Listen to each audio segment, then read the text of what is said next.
దైవ సేవకుని యొక్క ముఖ్య ఉద్దేశము ఏమిటి అని అంటే, ముఖ్య ఆలోచన ఏమిటి అంటే, ముఖ్యమైన లక్ష్యం ఏమిటంటే దేవుణ్ణి మానవునికి పరిచయం చేయడం. ఎందుకు పరిచయం చేయాలి? కారణం ఏంటంటే, మానవ జీవితము నష్టాల గుండా, బాధల గుండా, ఇబ్బందుల గుండా వెళ్తుంది అంటే అందుకు కారణం జీవితంలో దేవుడు లేకపోవడం.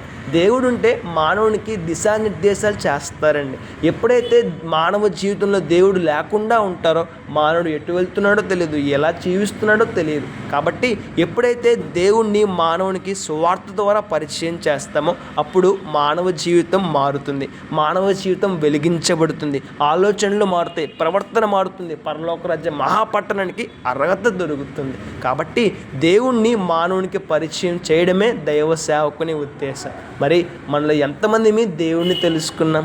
మనలో ఎంతమంది సువార్త యొక్క అర్థాన్ని గుర్తించాం? మనలో ఎంతమంది జీవితం వెలిగించబడ్డాం?